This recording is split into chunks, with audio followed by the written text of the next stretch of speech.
بسم الله وكفى سلام الله عليكم إخيار ميلول بقى جوكتان كسر دوادا SMC مدحوينها الجمهورية الفدرالية الصومالية مدن حسن شيخ محمود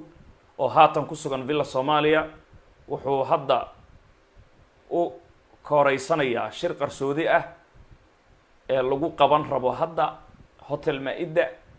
meeshii hadda kor lagu xabadeeyay oo daljirka daahsoon ku dhagan Mr. Xasan Sheekh Maxamuud shirkaasi qarsoodiga ah isaga ayaa dalbaday saraakiisha beesha mudulood ayuu dalbaday inuu la kulmo iyagoo cagajiidaya hadda aan idin la hadlaayo magaalada Muqdisho qofkii jooga aaga madaxtooyada gawaadhida hotelkaasi u socota way maqli karaan hotelka shirkiisa waxa laga dhigay xilli dambe dalabkana madaxweynaha iskale madaxweyne Xasan Sheekh Maxamuud hotelka markii uu tago si qarsoodi ah uu shirka uga qayb galo wuxuu dhig rabaa muduloodow garab baan idin ka rabaa yaan lagu cidlaynin xukunkii maanta annaga haysana dagaalkan ila gala imuujiya igarab istaaga waxa soo doonaya in uu u sheego laakiin saraakiisha mudulood badankood way diidayihiin hadalka Xasan Sheekh Maxamuud isla markaasna meeshaas waxay ku weydiin doonaan su'aalo la yaab leh waxay dhigi doonaan madaxweyne shalay teeramkii hore markaa madaxweynaha ahayd waa tii aad weerartay Axmed Daaci waa dili gaadhay oo wacbuudan ah waxaad weerar ku qaaday xaadoole oo galmax mataan Cabdulle ah wacbuudan ah waxa weerar ku qaaday niman reer warsangeli ah geesay iyo marka adiga sidee lagu aamini karaa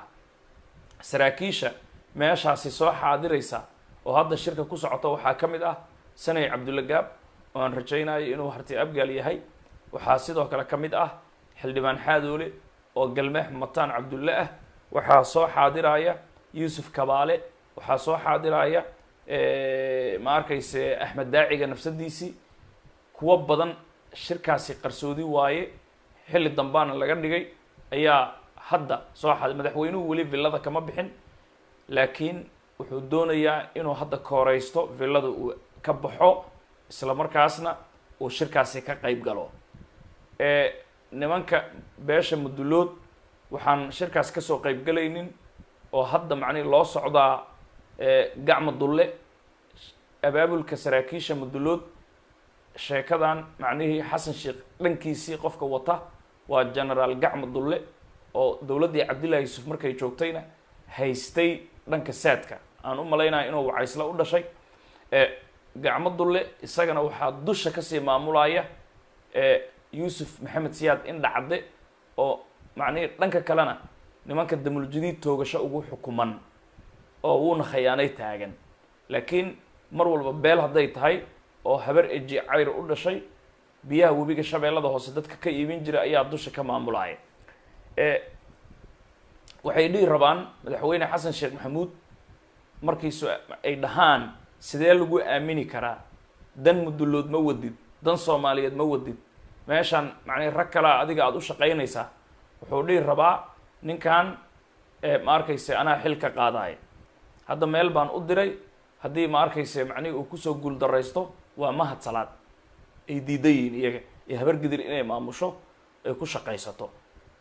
haddii ma arkayse mahad salaad markuu diray buu shirkan u dhuuman rabaa de ogow Xasan Sheekh Maxamuud nin la haystay inuu yahay meesha ka ogaataa mahad salaad markii Axmed Nuur Jimcaale uu diray uu ku maqan yahay hadda ayuu isagana wuxuu u dhuuman rabaa shirkan uu ku soo ooyin rabaa beesha mudulood walaalayaalow ikaalmeeya mudulood iyaguna waxay aaminsan yihiin Xasan inuu khiyaano wado khiyaanadiisana saraakiishan way fahmeen in muduloodnimo iyo abgaalnimo in uu ugu soo dhuunto hadhowdiina uu dhabar ka toogto inay rabaan macna inuu rabo way fahmeen marka waxay dhaheen saaxiib waxa aad dhabar ku wadatid waxaan qaadi karna maahan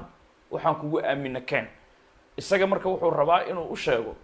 hadda shirkan hadda waa imaada soo ma jeedid ha maad salad ilma socdo ninkaana shaqaan u diray hadduu kusoo guul daraystana inaan ka qaadaan rabaa anaa ka qaadaay